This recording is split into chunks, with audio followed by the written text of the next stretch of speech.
Oqsillarning funksiyasi. Oqsillarning funksiyasiga doskaga yozib, tushuntiradigan joyga e'tibor beradigan bo'lsak, oqsilning birinchi funksiyasi nima degan? Qurilish funksiyasi. Oqsillarning qurilish funksiyasiga biz aytgandik, nimadir hosil qilsa, o'sha modda e'tibor qilamiz. O'sha modda nimadir hosil qilsa, o'sha moddaning qurilish funksiyasi deb aytamiz degandik. Masalan, uglevodlar nimadir tarkibga kirib o'shani hosil qilsa, qurilish funksiyasi degan ekan. Demak, oqsillar ham bir qancha organoidlar tarkibga kiradi va hujayra organoidlarni hosil qilishda ishtirok etadi. Ya'ni hujayraning qaysi organoidlari bor? Membranali organoidlari bor, membranasiz organoidlari bor. Tushunarlimi?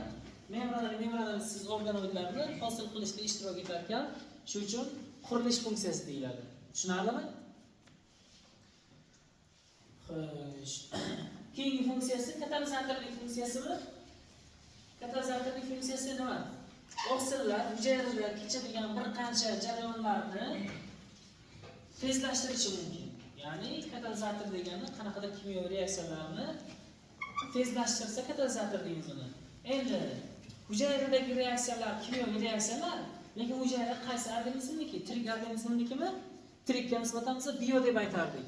Biokimyoviy katalizator deymiz endi. Tushunarlimi? Kimyoviy katalizator desak ham to'g'ri, lekin tirik organizmda shu reaksiyani sodir qilganligi uchun biokimyoviy katalizatorlar tarkibiga kirib, turli xil reaksiyalarni tezlashtirishi mumkin. Masalan, biz oziq moddalarni qabul qilgandan keyin bu oziq moddalar hujayraga parchalanishi kerakmi? Moddaning hujayraga parchalanishi bu kimyoviy reaksiyami? Moddalarni parchalash vazifasini esa hujayrada yoki hazm organlarida fermentlar bajaradi. Tushunarlimi? Fermentlar moddalarni parchalashda ishtirok etdimi? Demak, agar ferment bo'lmasa, u modda parchalanadi, lekin haddan tashqari sekin. Ferment ishtirokida u tezlikda parchalanib hujayraga singib ketadi desak bo'ladi. Ya'ni biokimyoviy katalizatorlar hisoblanadi bu fermentlar. Fermentlar esa bu oqsil degani. Tushunarlimi? Fermentlarning hammasi oqsil tabiatiga ega. Ana shu yoqqa e'tiborliroq bo'linglar. Ferment oqsil ekanligini eslaringizdan chiqarib qo'ydingizlar degani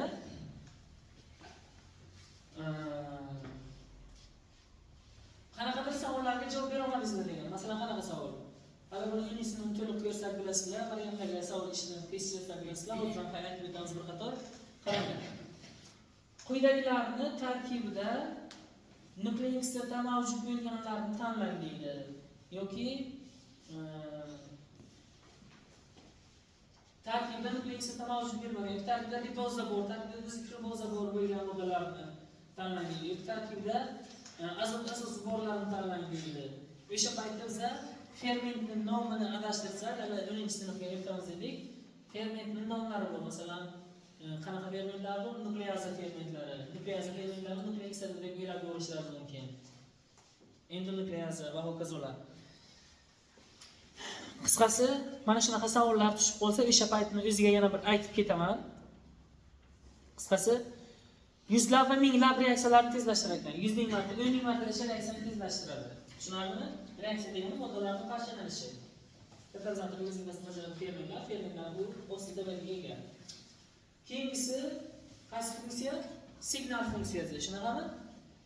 Signal funksiyasi qanday? Axborotni bir hujayradan ikkinchi hujayraga o'tishini ta'minlaydi. Bu qanday qiladi?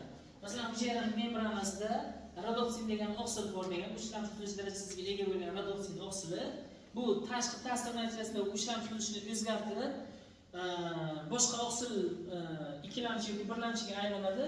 Bu keyingi hujayraga ta'sir qilib, keyingi hujayra mana shunday axborot o'tishini ta'minlaydi. Tushunarlimi? Rodopsin oqsili bu signal funksiyasini bajaradi deb aytgan. Hujayra membranasida moddalarni axborotni o'tishini membrana orqali o'tishini ta'minlaydi deb aytgan. Qo'zg'alishlarni yoki. Keyingisi harakat funksiyasi. Harakat funksiyasiga barcha ko'p hujayrali hayvonlarning harakati oqsil bilan bog'liq, chunki muskullar orqali harakatlanadi. Muskul tarkibida qisqaruvchi oqsillar aktiv miozinlarni, buning ismini aytamiz. Qisqaruvchi oqsillar bilan bog'liq qisqarovchi oqsil bu muskulli hujayralarga o'chiradi. Ya'ni barcha hujayralarning harakati, yuksak hayvonlar, yuksak organizmlarning harakati oqsil bilan bog'liq va bundan tashqari sodda hayvonlarning xilchalari ham oqsildan iborat, o'shalar tebranishi tufayli ularning harakatlanadi. Tushunarlimi? Sodda hayvonlarda ham, ko'p yerli hayvonlarda ham harakat funksiyasini bajarar ekan. Keyingi funksiyasi qaysi funksiyasi? Transport funksiyasi. Transport funksiyasiga hozirgina aytdik biz gaz tashish, masalan, to'qima organlarga o'pkadan kislorod olib to'qima organlarga beradi, to'qima organlardan karbonhidratni o'pkaga yetadi. Tushunarlimi? Transport funksiyasi. Faqat kislorod va karbonhidratni tashlayotgan deb tushunmanglar. Oshqozon ichaklarida hazm bo'lgan oziq moddalarni hujayraga yetib beradigan ham oqsil. Qon orqali boradi ko'pinchalar bu qonni tarkibida ham oqsil bor, isha olib boradi aslida. Tushunarlimi? Keyingi funksiyasi qaysi funksiyasi? Himoya funksiyasi. Tushunaymi? Organizmda yod zarrachalari, yod degani begona bo'lgan moddalar, oqsillar, mikroorganizmlar kirib qolsa, antitana va antitoksin degan oqsil zarrachalar bor. Antitana va antitoksinlar. O'sha yod begona zarrachalarni darhol parchalab organizmdan yo'qotib yuboradi.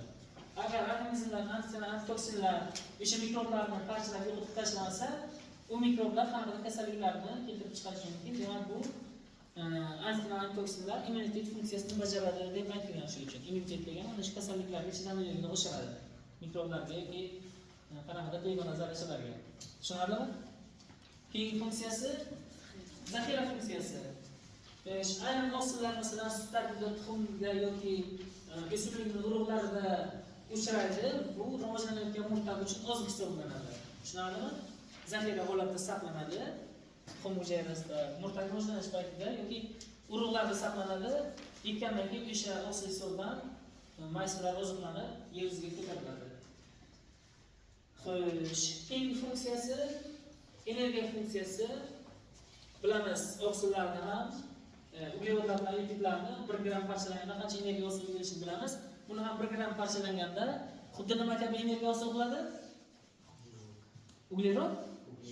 Uglevod. Yo'q emas, uglevod. Uglevodga o'xshab energiya hosil qiladi, ya'ni 1.6 kilojoule energiya hosil qiladi. Tushunarlimi? Keyingisi garmon funksiyasi. Organizmda qanaqa garmonlar bor, masalan, qaysi bezdan qaysi garmon ishlab chiqaradi, sutlarning saknisidan yaxshigina xabarlar bor. Garmonlarning hammasi oqsil tabiatiga ega. Misol tariqasida sizlarga qaysi garmonlar vazifasidan aytib o'tgan? Insulin oqsilimi? Insulin oqsili yoki insulin garmoni deymiz. Garmon deyildimi, bu oqsil hammasi. Tushunarlimi? Qondagi qon miqdorini nazorat qilib turar ekan. Tushunarlimi? Ya'ni qonda qon miqdori ko'payib ketsa nima qiladi? Muskul yoki jigar hujayralarga glyukogenga aylantirib zaxira sifatida saqlab qo'yadi. Shunaqami? Bo'lmasa u ortiqcha qon organizmdan ayrish organlari orqali chiqarib yuboriladi. Bu oqsilning funksiyalari edi. Tushundik-a? Buni tushuntiradigan joyi yo'q o'zi asli, lekin bir qator aytib o'tdik. Ana endi bitta narsani aytmadik, oqsillarda masala tarzida berishi mumkin bizga.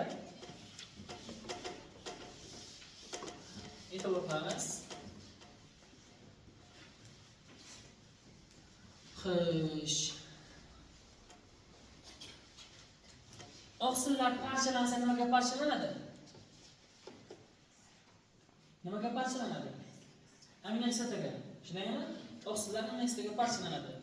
Aminokislotalar oqsil hosil qilish paytida yana nima hosil bo'ladi? Ana, aminokislotalar birlashib oqsilni hosil qiladi. Oqsildan tashqari yana nima hosil bo'ladi? Suv hosil bo'ladi. Shunaqami?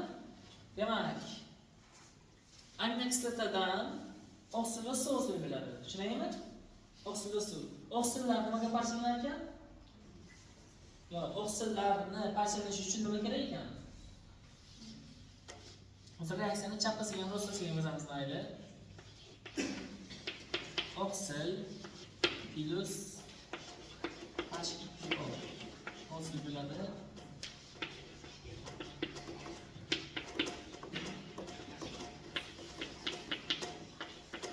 Aminokislotalar.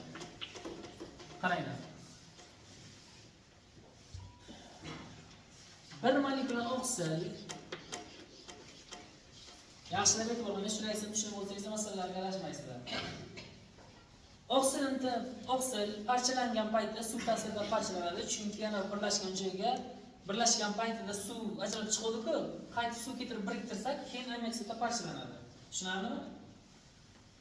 100 ta ammeksida oqsil bo'lsa, yaxshilab qaranglar. 100 ta ammeksida oqsil bo'lsa, qancha suv kerak oqsilni parchalash uchun? Doimo bitta kam bo'ladi, ha? Agar 200 ta suv bo'lsa-chi? 200 ta suv bo'lsa, ammeksida nechta bo'ladi? Bittaga kam. Tushunarlimi? Shu uchun mana bunday tarzda reaksiyalarni bo'lishi mumkin. Ammeksidalar sonini n deb olamizmi hozir? Suvni n deb olamizmi? Ammeksidalarni n deb olsak, n don ammeksida suvni esa n minus 1 deb olsak bo'ladi, ha? Bu mana bunday deyman. Qaraymiz.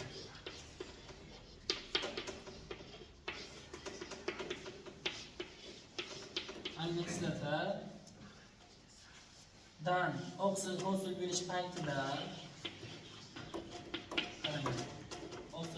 paytida suv ajralgan. Ammeksida n ta bo'lsa, n don ammeksida bo'lsa, 1 molekula oqsil paydo bo'lsa, qancha suv chiqadi? N don ammeksida bo'lsa, suv doimo bittaga kam edi, ha?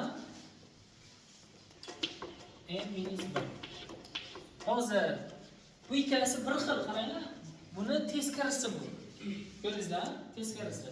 Bunga doira, masalan, ishsa yoki bunisiga qo'yib ishlasa farqi yo'q. Xohlagan birini ishlatsangiz ham, bu sizlarning ixtiyorlaringiz, lekin ikkalasi ham bir xil. Tushunarlimi? Yana buni qanaqa masala bo'lishi mumkin?